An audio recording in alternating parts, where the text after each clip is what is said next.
C'est normal d'être blessé après une rupture si vraiment tu as aimé. C'est normal. Les gens qui ne sont pas blessés après les ruptures n'ont jamais aimé. Si je dois extrapoler, imagine tu entres au ciel et puis tu regardes, ta femme n'est pas entrée. Ce n'est pas que Dieu veut que l'homme parte et la femme reste, ou la femme parte et l'homme reste. Mais c'est une réalité. Lorsque vous êtes mariés, celui-ci croit, l'autre ne croit pas. Celui-ci craint Dieu, l'autre ne craint pas Dieu. Mais la volonté parfaite, c'est que les deux vous soyez enlevés.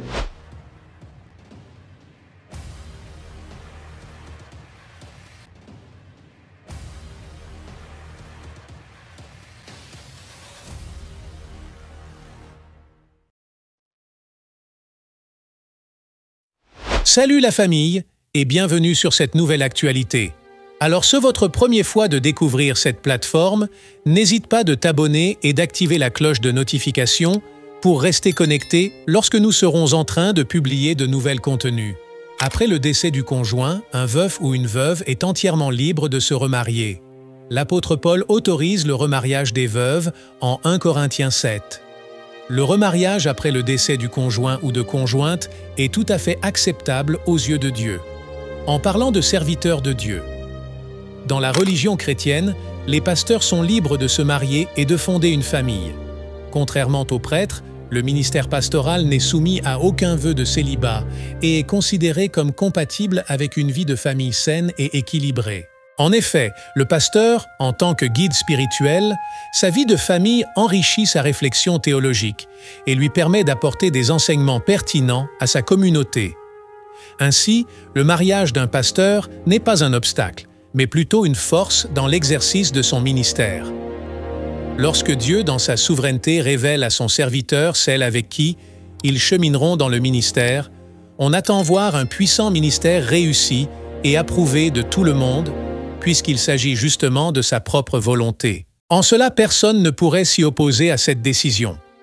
Alors que malgré la réussite de votre ministère, comme dans tous les différents domaines, nous trouvons de hauts et de bas en ce qui concerne l'assiduité et la résistance dans l'œuvre à laquelle Dieu vous a mandaté. Ce moment est souvent très délicat car d'autres l'appellent le dur moment des épreuves. Et la pire de choses reste de voir comment plusieurs serviteurs de Dieu ont été confrontés à des situations qui ont provoqué les ruptures de leur vie conjugale. Cependant, Dieu, dans sa souveraineté, il permet aux autres serviteurs d'expérimenter sa seigneurie d'une manière aussi souvent brutale, en reprenant des grands piliers avec qui l'on constitue une équipe pour bâtir son ministère. Il est souvent très difficile d'appréhender cette situation délicate, surtout si cette disparition est révélée comme inopinée chez son partenaire. La Bible nous enseigne « Dieu fait toutes choses selon son bon vouloir, et toutes choses concourent au bien de ceux qui aiment Dieu. » Dans cette vidéo, nous allons vous présenter les serviteurs de Dieu qui ont connu des épreuves conjugales dans leur ministère.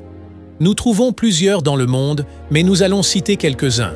D'abord, ce qu'il faut savoir est que, derrière toute situation que l'être humain rencontre dans sa vie, se cache le merveilleux plan de Dieu.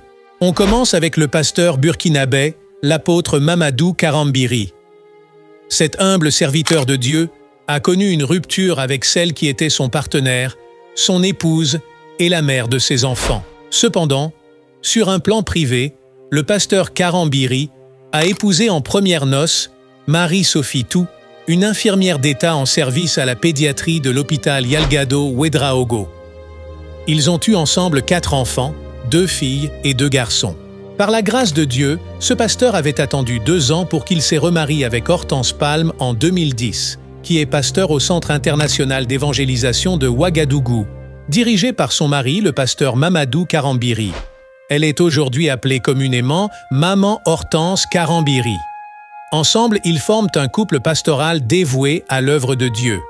Alors qu'aujourd'hui, nous pouvons simplement dire et approuver ce que cette femme contribue complètement au ministère de son mari en organisant de conférences et plusieurs réunions évangéliques pour la gloire de Dieu. Avec cette anecdote, nous comprenons la puissance et la souveraineté de Dieu dans la vie de son humble serviteur qui se remariait avec une servante avec qui il continue l'œuvre de Dieu. Les événements qui se passent autour de nous, les circonstances qui se présentent à nous, est-ce que nous nous laissons interpeller ou est-ce que nous voulons continuer à garder notre zone de confort. Et là est toute la question.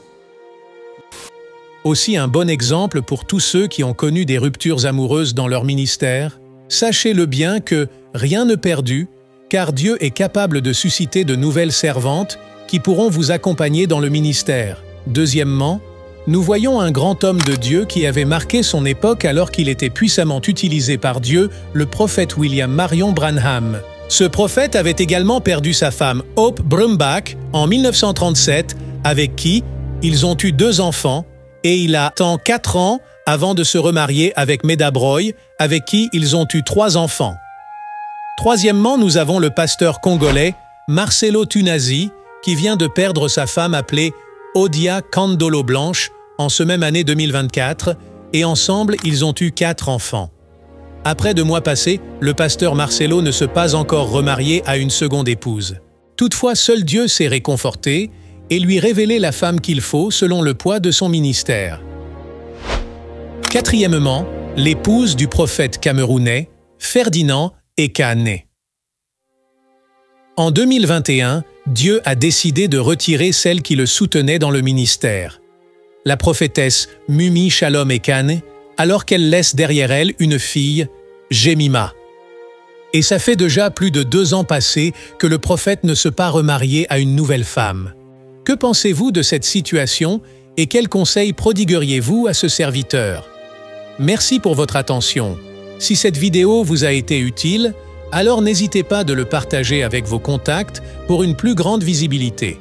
Et n'oubliez pas surtout de nous dire dans le commentaire vos différentes impressions sur cette actualité. On vous dit à la prochaine publication et restez connectés sur notre chaîne God Blessed 243 Simplement Chrétienne.